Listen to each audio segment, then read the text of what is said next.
Have you ever cheated before? You're lying. I can read characters very well. Gotcha. There was a gentleman here named Nick. He was explaining to everyone how the show is going to proceed and giving us the basics on, how to be respectful, in other words. There was one person who was not paying attention while he was talking. Who was that? That was me. That was you. Yeah. So out of everyone sitting here, why are you the one that's sitting here being disrespectful when he's taking out his time to show you how to best present yourself in front of millions of people? Because I was turning off my alarm. Yeah, and I didn't want to forget to do it later. Sure, I hear you. Because you're a disrespectful person and you were Okay. rude. I don't think I said anything disrespectful. I mean, I understand I where agree he was with coming you. I agree that you think you weren't being disrespectful because that's your actual nature. I don't know So, how being on back my to your phone point. correlates to cheating. That's ridiculous. Like, be real right now. A lot of things will be hard for you to comprehend. That's why you're in sex work, because you can't offer value in the marketplace. What the Yeah, no, if you had legit, I think I have a lot more to offer if than you just had being on significant, OnlyFans. if you had like that I significant, started. Why would I get married? Why? Yeah. There's no actual reason to get married. It can complicate things. I have some friends that just have a woman they love and they had kids and they just didn't get married. I find them happier than those that get married. There's something about it. I don't know what it is, but I feel like once you put the marriage title on it, there's just this like a added pressure pressure, too, right? Yeah. that like the relationship doesn't need. Did you hear about this new food that like completely destroys sex drive in women? No. Wedding cake. Picture this. A man once full of hope, love, and dreams for the future now feels like he's trapped. Not in a job, not in a situation, but in something that was supposed to be the ultimate commitment, marriage.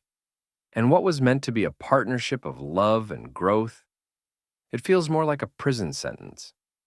Why is it that men, once committed, once fully engaged in their marriages, are increasingly walking away? Why do they feel that the vows they once cherished are now shackles?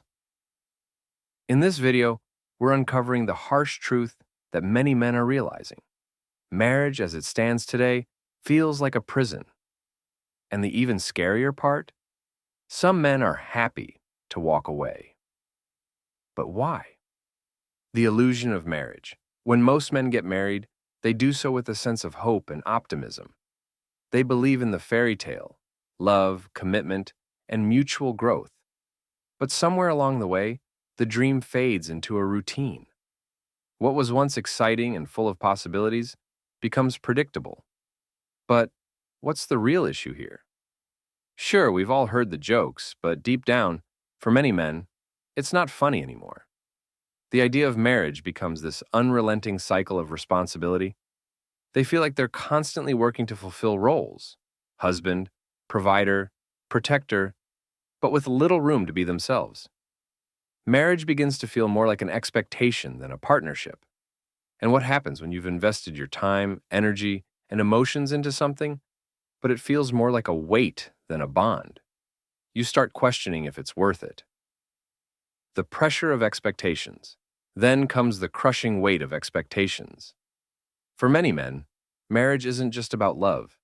It's about being everything to everyone. They're expected to provide financially, emotionally, and even spiritually.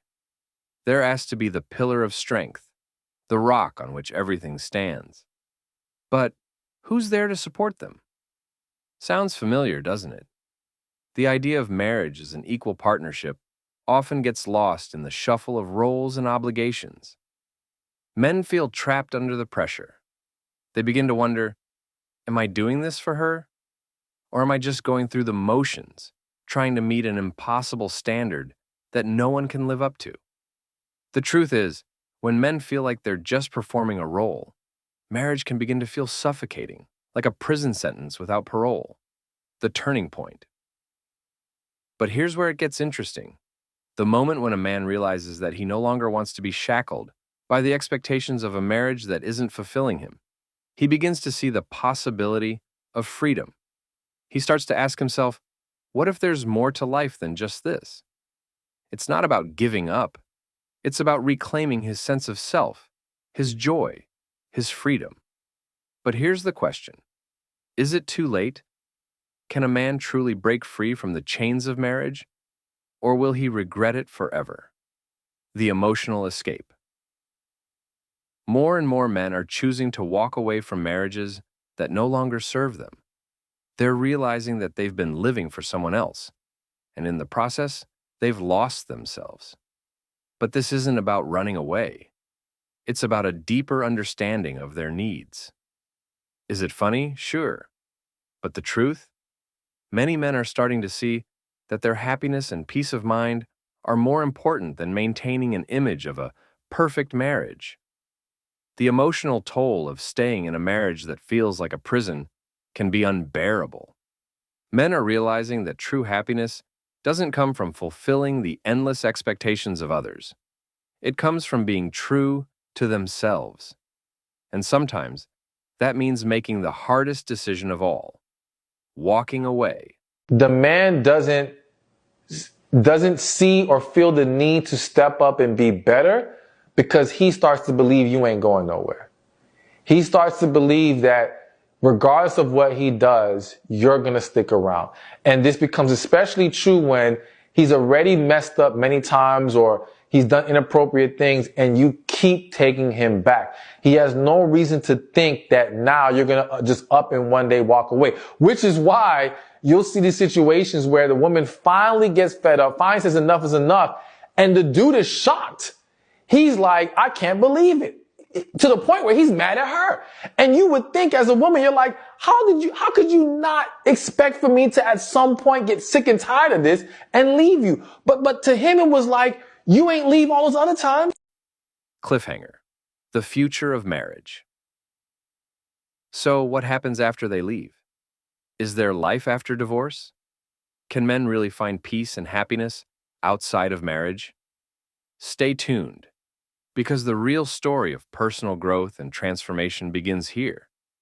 But what about the future of marriage itself? Is it doomed, or can it be redefined? You won't want to miss this. Every decision we make shapes our lives. And if you want to learn how to navigate relationships, make wise decisions, and build a life of peace and fulfillment, I have more content that will guide you. Don't miss my next video on dating advice and how to make the right choices for a future that brings you joy. There's been some great work on what behavioral markers predict divorce in couples counseling. Really solid work. Okay, so here's one predictor. When the couple is talking in front of a therapist and one of them or the other or both roll their eyes, there's like a 95% chance they're going to be divorced within 6 months. And that's contempt, eh? But here's another cool fact from that research. If you have people track the number of positive and negative interactions with their partner, you can calculate ratios, and then you can see what the ratio is that lends itself to the successful maintenance of a relationship. And so you might think, well, the more positive interactions, the better. And that's kind of true. So if it falls below 5 positive to 1 negative, the relationship is in danger. But if it rises above 11 to 1, the relationship is also in danger. Well, you want support and love, and you want most of your interactions to be positive. But you want your partner to slap you now and then when you're being stupid. The society we're creating right now, more and more men don't want to get married. And I get why. There is almost zero upside for men getting married. This isn't me saying that men shouldn't get married, or women, but think about what society is telling men about what being a man is. Tell about society is fucking men hardcore for getting married. If you get married and you get divorced, a woman takes 50% of whatever you have. 80% of relationships, the man is the biggest provider. So that's a big fuck right off the bat. What are you getting in exchange for that? Second, if you have kids with her, you're fucked, because the government doesn't think that you deserve shit. So even good dads who try to stay in the kid's life are fucked. So there's a lot of men going, why the fuck would I do this? The good news is that will correct itself, because eventually then people start going, oh, right? When you create mistakes, you only create more error. Error creates more error. So we've gone so far the other direction that more and more men are going like, why the fuck would I get married? And that wraps up today's episode of Manosphere Daily. If you enjoyed the content, give it a like. Be sure to subscribe and hit the notification bell so you're notified as soon as a new video is out. Share your thoughts in the comments below. See you all tomorrow.